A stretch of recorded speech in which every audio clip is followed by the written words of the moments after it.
dispose d'un pouvoir absolu, mais je vous assure que ce pouvoir absolu est accepté par le peuple, n'est-ce pas, comme le pouvoir d'un père. Les enfants, quand ils me voient, ils n'éprouvent pas de la peur devant le chef de l'État. Ils viennent pour m'embrasser. Moi, je suis optimiste.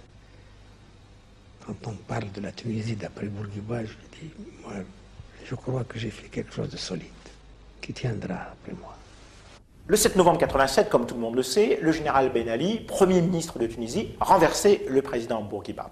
Et je dirais, le côté un peu ironique, c'est que la plupart des pays, la France, l'Europe et les États-Unis, ont soutenu ce qu'on appelle le régime du 7 novembre, en disant c'est un régime autoritaire, c'est un régime quelque peu dictatorial, mais au moins utilisons ces dictateurs pour rétablir la démocratie. C'était le paradigme central de ce qu'on appelle le paradigme de la démocratisation tel qu'il était soutenu par les régimes occidentaux. Un peu de dictateur permettra non seulement de rétablir la démocratie, mais aussi d'engager le processus de libéralisation économique nécessaire aux réformes de ces sociétés maghrébines et d'une manière de ces sociétés arabes.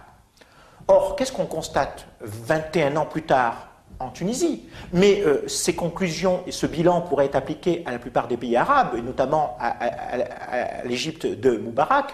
C'est que, premièrement, les dictateurs qui étaient là pour rétablir la démocratie face aux dangers islamistes n'ont rien rétabli du tout. Certes, ils ont réprimé les mouvements islamistes, mais ils ont très vite aussi réprimé les mouvements laïques, de gauche, et l'ensemble, je dirais, des forces démocrates.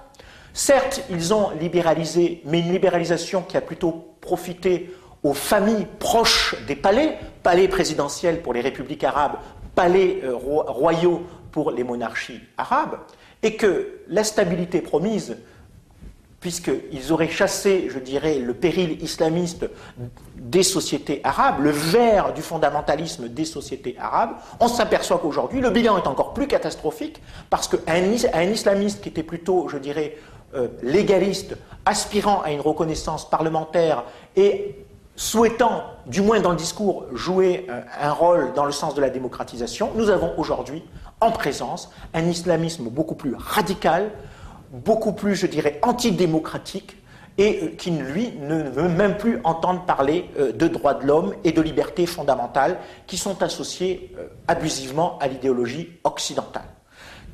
On peut le regretter. C'est vrai que nous avons été beaucoup d'auteurs, de politologues, de sociologues, d'intellectuels à critiquer Huntington, et nous le faisons toujours. Mais quelque part, on peut dire que Samuel Huntington, que sa prophétie a réussi dans les têtes, et qu'aujourd'hui, de plus en plus de jeunes citoyens du monde arabe, au lieu de louer les valeurs de la démocratie, des droits de l'homme, sont plutôt à dire, mais finalement, puisque tout a échoué, y compris ces dictateurs censés rétablir la démocratie, pourquoi pas voir autre chose? Donc le bilan de ces dictatures, dont Ben Ali n'est qu'un symbole parmi d'autres, le bilan de ces régimes autoritaires, comme le dirait un grand opposant qui s'appelle Moncef Marzouki, c'est le bilan de pompiers pyromanes. Ils étaient censés rétablir les libertés, ils étaient censés rétablir les droits de l'homme, ils étaient censés donner un nouveau dynamisme aux économies, ils étaient censés recréer des États dignes de ce nom. Aujourd'hui, on le voit, c'est l'impasse totale. Et à la menace dite islamiste, aujourd'hui, il y a une menace encore plus terrible, c'est celui d'une forme de choc de civilisation dont ces dictateurs sont les premiers responsables.